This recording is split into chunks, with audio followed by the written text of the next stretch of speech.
त्यांच्या GCCच्या संदर्भात चर्चा झाली आहे.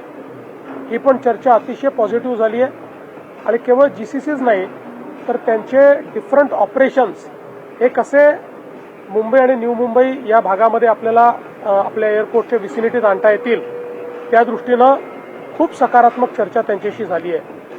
आज सगळ्यात महत्त्वाचं म्हणजे मायक्रोसॉफ्टचा जो इव्हेंट आहे AI टूर, त्याच्यामध्ये आज श्री सत्या नडेला यांचे कीनोट ॲड्रेस होता, त्याला मी उपस्थित होतो. त्या कीनोट ॲड्रेसमध्ये त्यांनी महाराष्ट्रासोबत एक जो काही आपण त्या ठिकाणी प्लॅटफॉर्म तयार केलेला आहे क्राईम AIOS, त्या प्लॅटफॉर्मची फिल्म देखील दाखवली आणि आर्टिफिशियल इंटेलिजन्सचा उपयोग करून कशा प्रकारे आपण क्राईम कंट्रोल करू शकतो याचं जे महाराष्ट्राने उदाहरण तयार केलं आहे मायक्रोसॉफ्टसोबत ते शोकेस करण्यात आलेलं आहे. त्यानंतर त्यांच्याशी माझी 1-on-1 मीटिंग देखील झाली आणि त्या बैठकीत इतरही क्षेत्रांमध्ये आपल्याला AI कसा त्या ठिकाणी यूज करता येईल आणि गव्हर्नमेंट ऑफ महाराष्ट्रासोबत AI को पायलट्स कसे तयार करता येतील याच्यावर चर्चा झाली. विशेषतः सर्व्हिस डिलिव्हरी असेल, हेल्थ केअर असेल किंवा एज्युकेशन असेल किंवा ॲग्रिकल्चर असेल, या प्रत्येक क्षेत्रामध्ये आपल्याला कशा पद्धतीनं को पायलट्स तयार करता येतील याच्यावर चर्चा झाली. आपल्याला कल्पना आहे की नुकतंच माननीय प्रधानमंत्र्यांशी भेटून त्यांनी आजपर्यंतची मायक्रोसॉफ्टची सगळ्यात मोठी इन्व्हेस्टमेंट घोषित केली आहे, जवळपास $17 बिलियन. मी त्यांना हे सांगितलं की त्या इन्व्हेस्टमेंटमध्ये आपण महाराष्ट्राचा विचार करावा आणि त्यांनी देखील सांगितलं की निश्चितपणे आम्ही जे काही वेगवेगळे ठिकाणांचा विचार करतोय त्यात एक महाराष्ट्र अतिशय प्रामुख्यानं आहे. आत्ता देखील त्यांची बिगेस्ट इन्व्हेस्टमेंट ही महाराष्ट्रामध्येच आहे.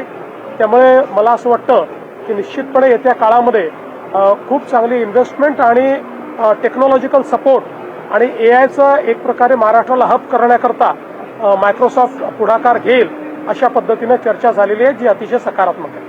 सर, तुम्ही ज्या पद्धतीने सांगतायत की क्राईमसाठी विशेष करून याचा मोठा फायदा होतोय, सायबर गुन्हे गेल्या काही वर्षांमध्ये वाढलेले पाहायला मिळतात, त्यामुळे त्याच्यासाठी कशा पद्धतीने आपण आता जे मार्वल तयार केलेलं आहे, जसं मी तुम्हाला मगाशी सांगितलं, जसं आता इथे मायक्रोसॉफ्टच्या याच्यात एक खाली त्या संदर्भात आपण एक हे देखील लावलेलं आहे, त्याचं डेमॉन्स्ट्रेशन देखील लावलेलं आहे. हे असं टूल आपण तयार केलं आहे की सायबर क्राईम आणि फायनान्शियल क्राईममध्ये इतकं फास्ट डिटेक्शन होतं, ज्या डिटेक्शनला तुम्हाला 3-3, 4-4 महिने लागायचे ते 24 तासात होत आहे आणि त्यातनं लोकांचे पैसे वाचतायत. आपण गुन्हेगारांना अटक करतोय, प्रिव्हेंटिव्ह देखील आपण करू शकतोय, आपण एक प्रकारे प्रिडिक्टिव्ह देखील करू शकतोय.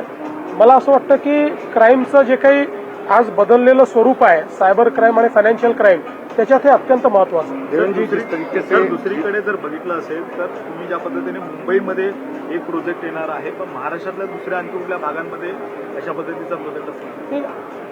आता GCCचं जे रेव्होल्युशन आहे ते पहिल्या टप्प्यामध्ये मुंबई आणि पुण्यात आपण कॅच करणार आहोत किंवा मुंबई पुणे जो कॉरिडॉर आहे त्याच्यामध्ये आपण कॅच करणार आहोत आणि त्याच्यानंतर ते Tier 2 सिटीजमध्ये जाईल. देवेंद्र जी, जिस तरीके से आज GCC को लेकर के एक बड़ा it will be more than $1 billion.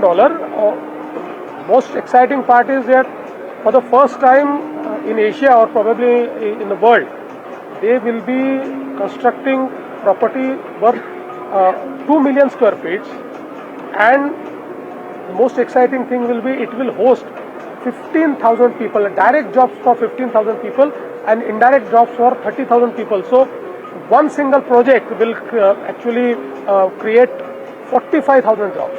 Devendra, जिस तरीके से आज कई सारे CEO से आपकी मुलाकात हुई और खास करके GCC को लेकर बड़ा इन्वेस्टमेंट का भी यहाँ आज तय हुआ है. देखिए, आज कुछ बहुत महत्वपूर्ण फैसले हमारे हुए हैं. विशेष रूप से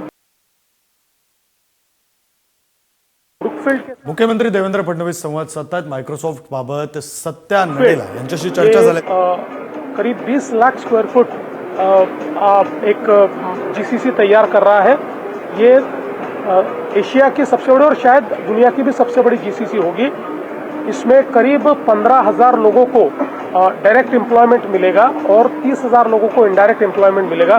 45,000 जॉब्स क्रिएट करने वाला और ये वैल्यू जॉब्स है, जो डायरेक्ट जॉब्स है बहुत वैल्यू जॉब्स है, तो इसको क्रिएट करने वाला एक बहुत महत्वपूर्ण इस प्रकार का फैसला होगा।